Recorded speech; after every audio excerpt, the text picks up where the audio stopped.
Hello students, welcome to this lecture. In previous lecture, we have seen the class Amphibia and class Reptilia. Now, in this today's lecture, we are going to see the next class from the Tetrapoda. That class is known as the class Aves. In class Aves, all the birds are included. So, the examples from the class Aves that we have to see first. So first of all, here some flightless birds are there. That means all the birds are not able to fly, and hence some birds are here flightless birds. And the examples of these flightless birds that we already known, that ostrich, that is known as the Strutio, kiwi, and Aptenodytes, that is penguin.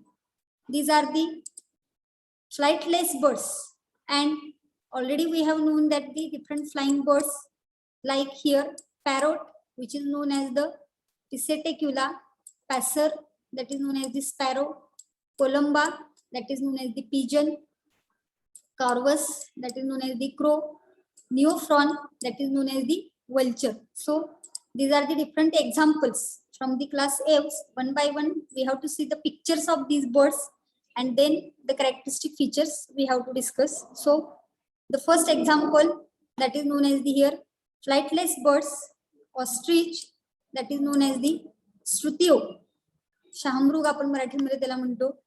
Second example जे आहे त्यामध्ये kiwi, हे kiwi नावाचा हा bird आहे जो flightless bird आहे, तो आपल्याला इथं बघायला मिळेल. आणि थर्ड आहे Aptenodytes, that is known as the penguin.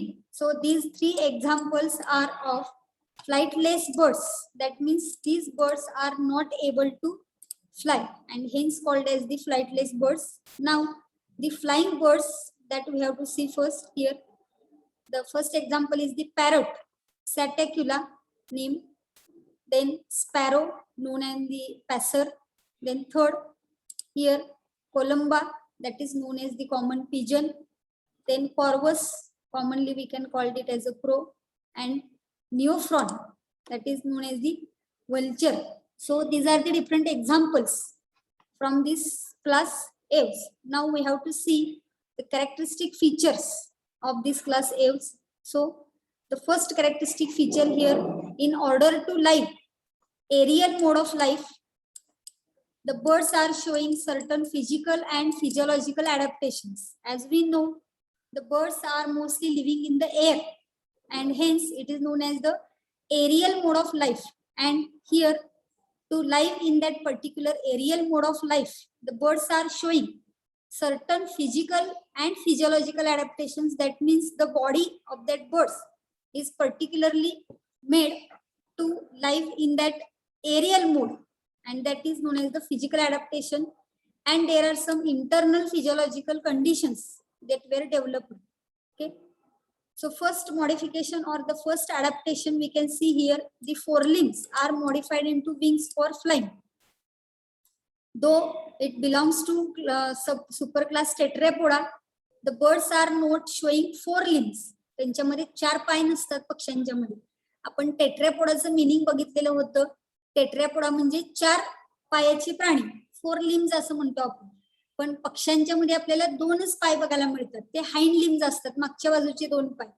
पुढच्या बाजूचे दोन पाय असतात, त्याला फोर लिम्स म्हणलं जातं.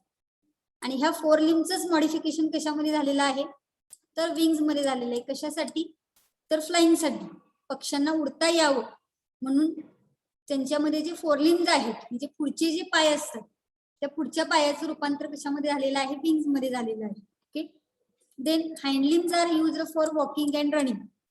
मग त्यांच्यामध्ये जे हाइंड लिम्स आहेत त्याचा वापर वॉकिंग साठी, रनिंग साठी केला जातो. And aquatic birds have webs between their toes. आपल्याला डक एक्झाम्पल माहिती आहे, बदक.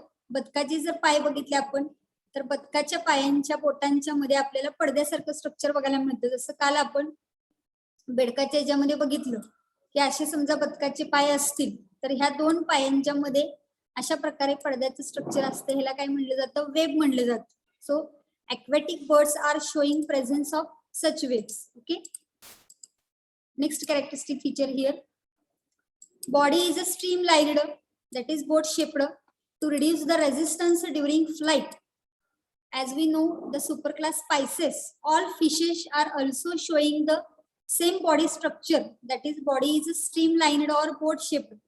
In birds also we can observe the body is showing boat shaped structure, or it is called as the streamlined. म्हणजे पक्ष्यांच्या सुद्धा बॉडी मध्ये जर आपण बघितलं तर पक्ष्यांच्या मध्ये सुद्धा आपल्याला अशा पद्धतीचं स्ट्रक्चर बघायला मिळतं, म्हणजे swollen at the middle and tapering towards both the end. फक्त शेप जरासा वेगळ्या पद्धतीने असतो, पण जर त्याची शेप बघितली तर आपल्याला स्ट्रीमलाइन्ड किंवा बोट शेप्ड स्ट्रक्चर मग बघायला मिळेल.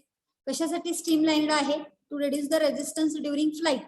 वाऱ्याचा जो वेग असतो हवेमध्ये, त्या वाऱ्याच्या वेगाच्या नुसार त्याला हवेमध्ये संचार करता आलं पाहिजे, हवेमध्ये फिरता आलं पाहिजे.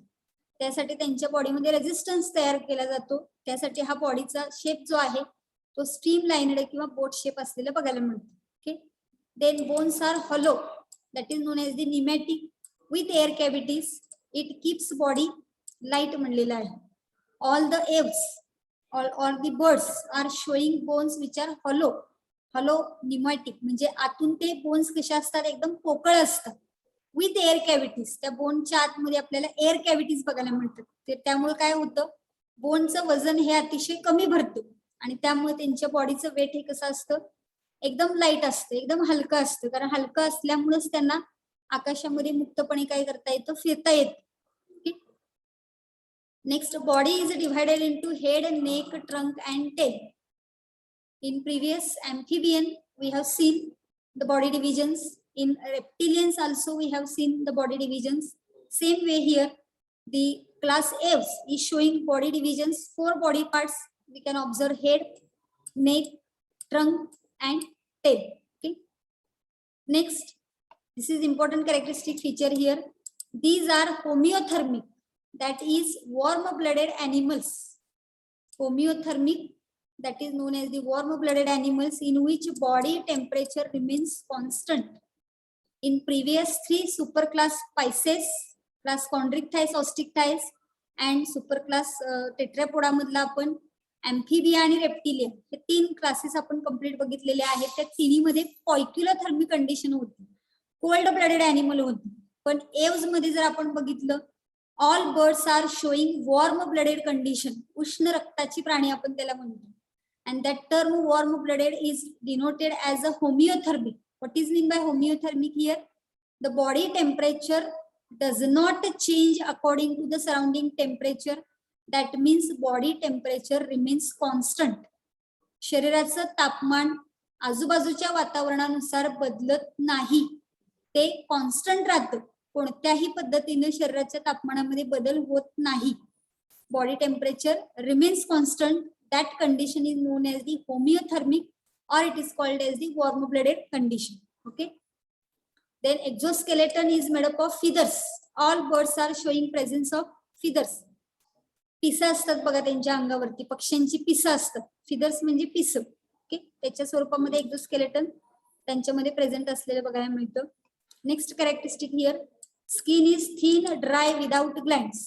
स्किन ड्राय आहे, विदाउट ग्लँड आहे, पण except oil gland, it is present at the base of tail, and that gland is known as the uropygial gland. So here no one gland is present on the skin, but only at the base of tail one gland is present. That gland is known as the oil gland, or it is also called as the uropygial gland, which is present at the base of tail. Otherwise no any gland is present on the skin, and hence the skin is a dry. Okay. Then scales are present on the hind limbs. त्यांचे जे पाय असतात पक्ष्यांचे, त्या पायावरती आपल्याला scales म्हणजे खवले बघायला मिळतात. Then jaws are modified into big, teeth are absent. तर या पक्ष्यांच्या मध्ये जो जबडा असतो, जॉज म्हणजे जबडा आपण म्हणतो, आपल्याला कसं तोंडाला जबडा आहे, माउथ कॅव्हिटी त्याच्यामध्ये तयार झालेली आहे, तसं पक्ष्यांच्या मध्ये आपल्याला काय बघायला मिळतं, jaws are modified into beak. Jaws जबड्याचं रूपांतर चोचीमध्ये झालेला आहे आणि टीथ आर ऍबसेंट म्हणलेला आहे, दात ऍबसेंट असतात. Special structures such as crop and gizzard are present in the digestive system. So the digestive system of any bird, you can observe in that digestive tract or in that digestive system the special structures which are known as the crop and gizzard. These are the special structures. जसं आपल्या बॉडीमध्ये stomach आहे किंवा intestine आहे, इसोफॅगस आहे, हे जे काही पार्ट्स आहेत अशाच टाईपची पार्ट्स त्याच्यामध्ये सुद्धा असतात. आणि ऍडिशनल आपल्याला काय बघायला मिळतात, क्रॉप आणि गिझार्ड असे 2 ऍडिशनल स्ट्रक्चर्स बघायला मिळतात. हे एक टिपिकल कॅरेक्टरिस्टिक फीचर आहे जे एव्स मध्ये आपल्याला बघायला मिळतात. Then circulatory system is of closed type. Heart is ventral and perfectly 4 chambered. So closed circulatory system is there and heart is present on the ventral surface and it is perfectly 4 chambered, which is showing 2 auricles and 2 ventricles. They are showing double circulation. Blood is red in color due to presence of RBCs. RBCs are biconvex and nucleated. So here heart is perfectly 4 chambered. म्हणजे अशा पद्धतीने जर आपण कच्चं diagram काढली तर असे हृदयाचे 4 कप्पे बघायला मिळतात. हा एक ऑरिकल, हा एक ऑरिकल चे 2, हा एक वेंट्रिकल, हा एक वेंट्रिकल, असे 4 कप्पी हृदय आपल्याला इथे बघायला मिळतं. 4 परफेक्टली 4 चेंबर्ड आणि त्याच्यामध्ये डबल सर्क्युलेशन बघायला मिळतं. What is mean by double circulation? When blood passes through heart twice. रक्त जर 2 वेळा हृदयामधून पास होत असेल तर त्याला डबल सर्क्युलेशन म्हणलं जातं. Detail concept about this double circulation we have to see in the 12th standard. Circulation chapter आपण 12वीला स्टडी करणार आहे, तर त्यावेळेला तुम्हाला डिटेल्स अजून कळतील. ओपन सर्क्युलेशन आणि क्लोज सर्क्युलेशन मधला फरक काय आहे, सिंगल सर्क्युलेशन आणि डबल सर्क्युलेशन मधला काय फरक आहे, ते आपण त्यामध्ये डिटेल बघणार आहे. त्यामुळे आता एवढंच लक्षात ठेवायचं की क्लास एव्स मध्ये डबल सर्क्युलेशन बघायला मिळतं. ब्लडचा कलर कसा आहे, रेड आहे, due to presence of RBCs. Red blood corpuscles असल्यामुळे रक्ताला रंग लाल आहे. आरबीसीचा शेप कसा आहे, बायकॉन्व्हेक्स. बायकॉन्व्हेक्स म्हणजे कालच आपण बघितलेलं होतं प्रिव्हियस लेक्चर मध्ये. या पद्धतीचा बायकॉन्व्हेक्स आहे आणि न्यूक्लिएटेड आहे. न्यूक्लियस त्याच्यामध्ये प्रेझेंट असतो. Okay. Then here next characteristic, respiration is by lungs. Minute हे रफ करते म्हणजे तुमच्या लक्षात येईल. रेस्पिरेटरी ऑर्गन काय आहे इथं, लंग्स आहेत, कारण पक्षी हे जमिनीवरती राहणारे आहेत, त्यामुळे रेस्पिरेशन बाय लंग्स म्हणलेलं आहे. Having air sacs to increase the fluency. त्यांच्या लंग्स मध्ये खूप एअर सॅक्स असलेले आपल्याला बघायला मिळतात, ज्याच्यामध्ये हवा भरलेली असते आणि त्यामुळे इट इन्क्रीजेस ब्युएन्सी. ब्युएन्सी म्हणजे तरंगण्याची क्षमता. हवेमध्ये विहार करत असताना, अवकाशामध्ये विहार करत असताना त्यांना तरंगण्याची क्षमता या एअर सॅक्स मुळे असलेली आपल्याला बघायला मिळते. Okay. Next characteristic here, brain is enlarged. It has well developed cerebellum for equilibrium and optic lobes are well developed than the olfactory lobes. आता याच्यामध्ये ब्रेनची डेव्हलपमेंट झालेली आहे, पण ब्रेन मध्ये सेरेबेलम, ब्रेनचा छोटासा एक पार्ट असतो सेरेबेलम, जो आपल्या बॉडीचा इक्विलिब्रियम मेंटेन करण्याचं काम करतो. कारण पक्षी ज्यावेळेला आकाशामध्ये फिरत असतात त्यावेळेला त्यांच्या बॉडीचा बॅलन्स जात नाही, ते व्यवस्थित इक्विलिब्रियम मध्ये काय करत असतात, अवकाशामध्ये फिरत असतात. मग ते इक्विलिब्रियम मेंटेन करण्यासाठी ब्रेनचा जो पार्ट रोल प्ले करतो किंवा मदत करतो तो म्हणजे सेरेबेलम आहे. त्याचबरोबर ऑल्फॅक्टरी लोब पेक्षा ऑप्टिक लोबची वेल डेव्हलपमेंट झालेली बघायला मिळते. Optic lobes are responsible for vision. दृष्टीसाठी महत्वाचे रोल प्ले करणारे हे लोब्स आहेत, ज्याला ऑप्टिक लोब्स आपण म्हणणार आहे. आणि हे ऑप्टिक लोब्स वेल डेव्हलप्ड असतात ऑल्फॅक्टरी लोब पेक्षा. याच्या अगोदर आपण पायसेस मध्ये बघितलं, अँफिबिया मध्ये बघितलं, रेप्टिलिया मध्ये बघितलं, त्याच्यामध्ये ऑल्फॅक्टरी लोब्स वेल डेव्हलप्ड होते, ऑप्टिक लोब थोडे कमी डेव्हलप्ड होते. पण पक्ष्यांच्या मध्ये जर बघितलं तर ऑल्फॅक्टरी लोबची डेव्हलपमेंट कमी झालेली असते, पण ऑप्टिक लोबची डेव्हलपमेंट जास्त प्रमाणामध्ये झालेली बघायला मिळते. Okay. Then sexes are separate. Male bird आणि फिमेल बर्ड वेगळा असतो. शोईंग प्रॉमिनंट सेक्शुअल डायमॉर्फिझम, म्हणजे त्या पक्षाकडे बघितल्यानंतर आपण ओळखू शकतो की मेल आणि फिमेल काय आहे. जसं मोर आणि लांडोर, मोर हा मेल असतो आणि लांडोर ही फिमेल असते. त्यामुळे मोर आणि लांडोर हे बघितल्यानंतर आपण इझिली ओळखू शकतो मेल फिमेल कोण आहे. अशा पद्धतीने सर्व पक्ष्यांच्या मध्ये आपल्याला सेक्शुअल डायमॉर्फिझम बघायला मिळतं. Then fertilisation is internal. Female बॉडीच्या आतमध्ये फर्टिलायझेशन होतं. These are oviparous. अंड्यातून पिलांचा जन्म होतो म्हणून त्याला ओव्हिपॅरिस म्हणलेलं आहे. Then parental care is very well seen. Seasonal migration is seen. आता पक्ष्यांच्या मध्ये आपल्याला माहित आहे की पक्षी घरटी बांधतात. They are laying the eggs in that houses and very parental care is taken by the parents. म्हणजे खूप चांगल्या पद्धतीने आपल्या पिलांची काळजी घेणारे हे पक्ष्यांची आपल्याला कॅरेक्टरिस्टिक फीचर बघायला मिळेल. आणि सीझनल मायग्रेशन, ठराविक सीझन मध्ये ठराविक ठिकाणी हे पक्षी स्थलांतरित करून जात असतात. जसं फ्लेमिंगो बर्ड्स आहेत आपल्याकडे सातारा जिल्ह्यामध्ये मायनी खटाव या ठिकाणी फ्लेमिंगो बर्ड्स येतात बघा परदेशातून. हजारो किलोमीटर प्रवास करून ते इथं येत असतात. मुंबईमध्ये वगैरे येतात, महाराष्ट्रात अनेक ठिकाणी येतात. तर त्याला सीझनल मायग्रेशन म्हणलेलं आहे. Okay. Most of them are herbivorous while some are carnivorous. Maximum जे आहेत ते हर्बिओरस आहेत, परंतु काही जे आहेत ते कार्निओरस आहेत. Okay. And there are special features that we can observe in this birds that the urinary bladder is absent in all the chordate organism. We can see the presence of urinary bladder. जे काही शरीरामध्ये urine तयार झालेलं असतं ते urine साठवण्यासाठी एक organ आपल्याला बघायला मिळतो, त्याला युरिनरी ब्लॅडर म्हणलं जातं. आणि युरिनरी ब्लॅडर पक्ष्यांच्या मध्ये मात्र तो ऍबसेंट असतो. बाकीच्या ऑर्गॅनिझम मध्ये आपल्याला तो प्रेझेंट असलेला बघायला मिळतो. म्हणजे अॅम्फिबिया असेल, रेप्टिलिया असेल किंवा मॅमिलिया आपण बघणार आहे याच्यानंतरच, त्याच्यामध्ये युरिनरी ब्लॅडर प्रेझेंट असतो पण याच्यामध्ये ऍबसेंट असतो. आणि सेकंड, फिमेल बर्ड जे असते त्यामध्ये the female shows presence of only left ovary and left oviduct. तर ज्यावेळेला फिमेल बर्ड मध्ये जनरली आपल्याला माहित आहे की ओव्हरी, दोन ओव्हरीज असतात, राईट ओव्हरी आणि लेफ्ट ओव्हरी. अशी पेअर ऑफ ओव्हरीज आपल्याला बघायला मिळतात. पण पक्ष्यांच्या मध्ये मात्र जी फिमेल बर्ड आहे त्याच्यामध्ये आपल्याला फक्त लेफ्ट ओव्हरी आणि लेफ्ट ओव्हिडक्ट बघायला मिळते. राईट ओव्हरी आणि राईट ओव्हिडक्ट ऍबसेंट असते. याच्यामुळे काय होतं, this two characteristic feature are helping to reduce the body weight during flying. Urinary bladder नसल्यामुळे वजन कमी होतं आणि फक्त लेफ्ट ओव्हरी आणि लेफ्ट ओव्हिडक्ट आहे.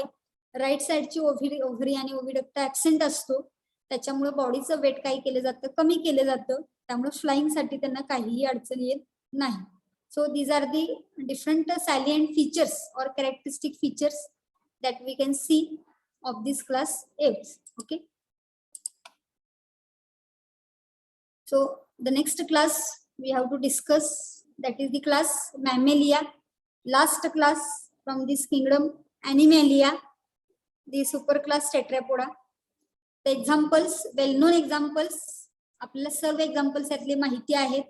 आपण स्वतः त्याचे एक एक्झाम्पल आहोत, human being. So the different examples are here. Bat, Rattus म्हणजे रॅट, मॅकाका म्हणजे मंकी, कॅमेलस म्हणजे कॅमल, व्हेल ह्युमन बिईंग आहे त्याच्यामध्ये, कॅनिस म्हणजे डॉग, फेलिस म्हणजे कॅट, एलेफस म्हणजे एलिफंट, इकस म्हणजे हॉर्स, टेरोपस त्याला फ्लाइंग फॉक्स म्हणले जाते.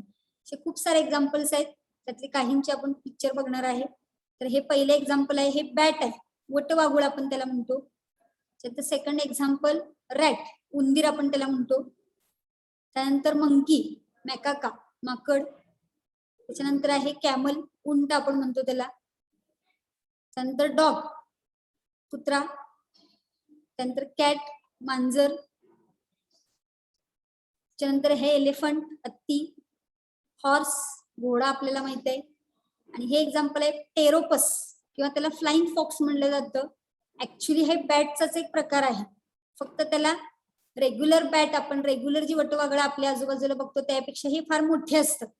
म्हणून इथं म्हणलेलं आहे बघा, flying foxes are mega bats or big bats and commonly known as the fruit bats.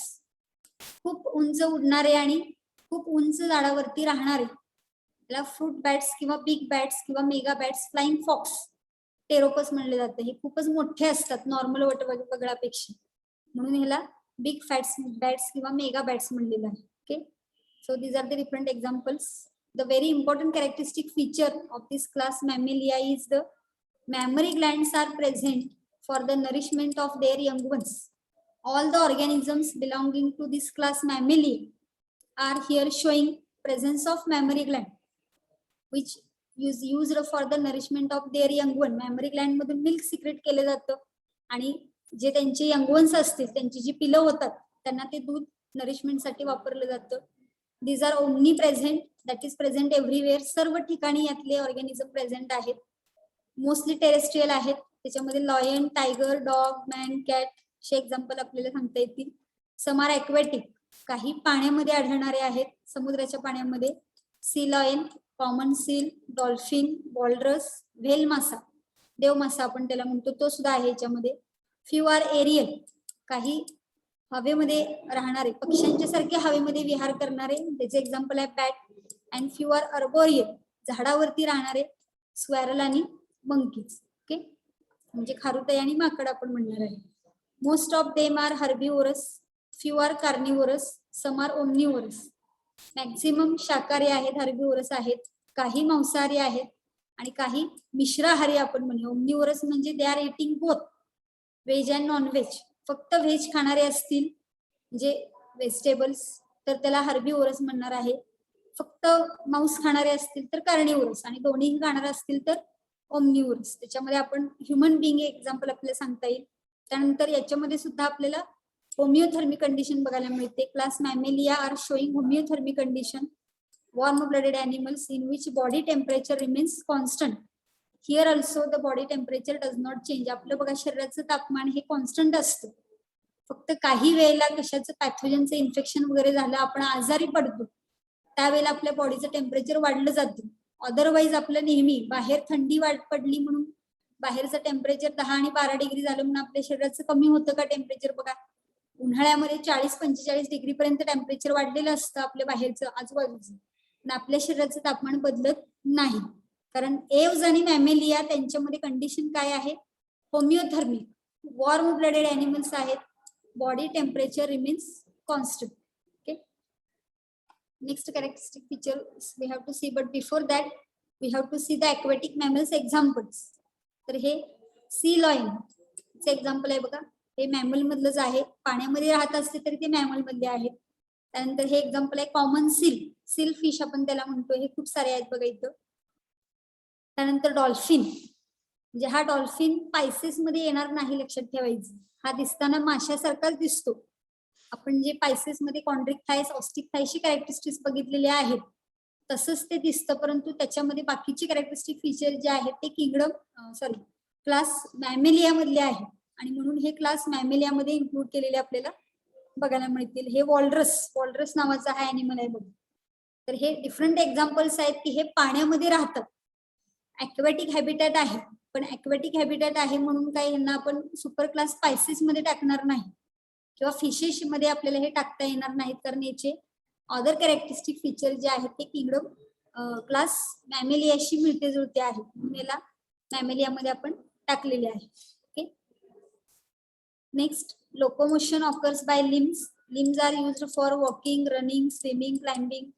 मग याच्यामध्ये लिम्स असतात, लिम्सच्या साह्याने ते चालू शकतात, पळू शकतात, स्विमिंग करू शकतात, क्लाइम्बिंग कशावर चढायचं असेल झाडावर याच्यावर तर ते चढू शकतात. वेगवेगळे ऑर्गॅनिझम आपल्याला याच्यामध्ये माहिती आहे. Skin is glandular with sweat glands and sebaceous glands and unique in the presence possessing hair. हे पण अतिशय महत्वाचं कॅरेक्टरिस्टिक फीचर आहे बघा की स्किन कशी आहे? ग्लँड्युलर आहे, म्हणजे स्किन वरती ग्लँड्स प्रेझेंट असलेले बघायला मिळतात. And here we can see the presence of sweat glands and sebaceous gland. म्हणजे त्यांच्या बॉडीवरती आपल्याला काय बघायला मिळतात? स्वेट ग्लँड्स आणि सिबेसियस ग्लँड. स्वेट ग्लँड म्हणजे घर्मग्रंथी आपण म्हणतो, घाम ज्याच्यामधून येतो, आणि सिबेसियस ग्लँड म्हणजे ऑइल सिक्रेट केले जाते. आपल्या उन्हाळ्यामध्ये आपल्या चेहऱ्यावरती, आपल्या नाकाच्या आजूबाजूला ऑइली सबस्टन्स सिक्रेट झालेला बघायला मिळतो, किंवा हातांच्या तळव्यांना बघितलं तर ऑइल सिक्रेट झालेलं बघायला मिळतं. त्या ग्लँड्स म्हणजे कसल्या ग्लँड्स असतात? Sebaceous Gland. आणि घाम येणाऱ्या स्वेट ग्लँड असतात. आणि त्याच्याशिवाय स्किन वरती हेअर प्रेझेंट आहे. याच्या अगोदरच्या कुठल्याही ग्रुप मधल्या ऑर्गॅनिझम मध्ये हेअर प्रेझेंट असत नाहीत. नॉन कॉर्डेट असू दे किंवा कॉर्डेट असू दे, हेअर्स नसतात. फक्त मॅमेलियामध्ये आपल्याला हेअर प्रेझेंट असलेले बघायला मिळतं. Okay, next mammary glands are modified sweat glands. मग याच्यामध्ये मॅमरी ग्लँड्स प्रेझेंट असतात. ते कशाचं मॉडिफिकेशन झालेलं आहे? तर स्वेट ग्लँडचंच मॉडिफिकेशन झालेलं आहे. एक कॅरेक्टरिस्टिक फीचर लक्षात ठेवायचं आहे. Then exoskeleton is in the form of hair, fur, nails आणि हूड्स. तर या ऑर्गॅनिझम मध्ये जे एक्झोस्केलेटन आहे ते वेगवेगळ्या फॉर्म मध्ये बघायला मिळतं, जसं स्किन वरती हेअरच्या फॉर्म मध्ये असेल किंवा फर म्हणजे आपण लोकर म्हणतो, शेळी मेंढीच्या बॉडीवरती असतं फर. नेल्स नख असतात किंवा नख्या असतात. आणि हुज म्हणजे खूर आपण त्याला म्हणतो. तर इथे तुम्ही बघू शकताय की हे मेंढी आहे आणि ह्या मेंढीच्या बॉडीवरती ही फर आहे बघा, लोकर आपण त्याला म्हणतो. तर ही फर म्हणजेच त्याचं एक्झोस्केलेटन आहे. आणि हे हुज आहेत बघा, हुज म्हणजे खूर आपण म्हणतो. हे घोडा असेल किंवा झेब्रा असेल तर त्याच्या पायामध्ये आपल्याला असे खालच्या बाजूला ही खूर बघायला मिळते. काही 2 टो असणारे असतात, काही 3 टो असणारे असतात. हत्तीच्या पायामध्ये जर आपण बघितले तर 3 किंवा 4 हुज असणारे आपल्याला बघायला मिळतात. घोडा वगैरे आपण बघितला तर त्याच्यामध्ये एकच हुज असतं. आणि आपण गाय म्हैस वगैरे बघितलं तर 2 टो असतात, म्हणजे 2 बोटं असल्यासारखं. असं कठीण एक खाली पायाचे तिथं आपल्याला स्ट्रक्चर बघायला मिळतं, त्याला हुज, मराठीमध्ये आपण त्याला खूर म्हणतो. नेल्स म्हणजे नख आपल्याला माहित आहेत. फर म्हणजे लोकर, जसे इथे ह्या मेंढीच्या बॉडीवरती आहे. आणि हेअर्स आपल्याला सर्वांच्या मॅमेलिया मधल्या सर्वच ऑर्गॅनिझमच्या बॉडीवरती आपल्याला केस बघायला मिळतो. Okay, so this is the exoskeleton characteristic feature. Then body is divided into head, neck, trunk and tail. Same class aves मध्ये जशी बॉडी डिव्हिजन होती तशीच बॉडी डिव्हिजन इथे बघायला मिळते, head, neck, trunk and tail. Then body cavity is divided into 2 parts, thoracic cavity and abdominal cavity by the diaphragm. Diaphragm एक layer असतो, एक मेम्ब्रेनस लेयर असतो.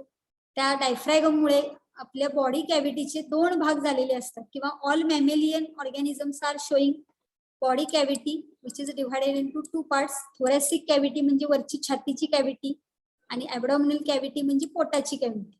Late us see in the diagram here. इथं तुम्ही बघू शकता बघा, इथे थोरॅसिक कॅव्हिटी दाखवलेली आहे, खाली ॲबडॉमिनल कॅव्हिटी दाखवलेली आहे आणि इथे डायफ्रॅगम प्रेझेंट आहे बघा. हा रेडिश कलरचा दाखवलेला आहे तो डायफ्रॅगम आहे, म्हणजे मध्ये असं पडद्यासारखं स्ट्रक्चर असतं. आणि त्याच्या साह्याने काय केलं जातं, छातीची कॅव्हिटी किंवा छातीची पोकळी आणि पोटाची पोकळी ही सेपरेट केलेली आपल्याला बघायला मिळते. दे show presence of external year or pinna. हा जो कान आपल्याला बाहेर बघायला मिळतो, हा कान फक्त मॅमेलियामध्ये प्रेझेंट असतो, बाकी कुठल्याही ऑर्गॅनिझम मध्ये नाही. तर हे कानाचं स्ट्रक्चर आपल्याला माहिती आहे, आपल्याला प्रत्येकाला कान आहे. आणि यामध्ये जे एक्झाम्पल आपण बघितले त्या सर्वांच्या मध्ये आपल्याला प्रेझेन्स ऑफ एक्सटर्नल इयर म्हणलेला आहे. हा कानाचा बाहेरचा भाग आहे, त्याला एक्सटर्नल इयर किंवा पिन्नी म्हणलं जातं. 2 असतील तर पिन्नी, सिंगल असेल तर पिन्नी. Okay. Then teeth are different types. Heterodontal dentition, 4 प्रकारचे दात असतात बघा आपल्या बॉडीमध्ये किंवा मॅमेलियन ग्रुपमध्ये. इन्सिजर, कॅनाइन्स, प्रीमोलार्स आणि मोलार्स. इन्सिजर म्हणजे पट्टाशीचे दात आपण म्हणतो, कॅनाइन्स म्हणजे सुळे दात, प्रीमोलार म्हणजे उपदाडा आणि मोलार म्हणजे दाढा. तर या पद्धतीने तुम्हाला हे डेंटिशन बघायला मिळेल. आपल्या जबड्यावरचे जे दात असतात त्याच्यामध्ये सगळ्यात पाठीमागच्या बाजूला इथं 3 दाढा बघायला मिळतात, त्याच्यानंतर 2 उपदाढा असतात, नंतर सुळा दात एक असतो आणि मग पट्टाशीचे दात 2 असतात. हे अर्ध्या जबड्याचं स्ट्रक्चर झालं. तसंच दुसऱ्या जबड्याच्या अर्ध्या भागाला आपल्याला हे दात असलेले बघायला मिळतात. असे एका खालच्या जबड्याला 16 दात आणि वरच्या जबड्याला 16 दात, असे 32 दात बघायला मिळतात. ते 32 दात 4 प्रकारामध्ये डिवाइड झालेले आहेत, त्यामुळे सगळे दात एकसारखे असत नाहीत. ह्युमन बिईंग बरोबरच बाकीच्या सर्व मॅमेलियन ऑर्गॅनिझम मध्ये आपल्याला हेट्रोडोंटल डेंटिशन, हेटेरो म्हणजे डिफरंट, वेगवेगळ्या प्रकारचे दात आहेत म्हणून त्याला हेट्रोडोंटल डेंटिशन म्हणलेलं आहे. इन्सिजर, कॅनाइन्स, प्रीमोलार्स आणि molars. Okay, so some of the characteristics that we have discussed, remaining characteristics we have to discuss in the next lecture. Okay, so we will stop here. Remaining points we have to discuss in the next lecture.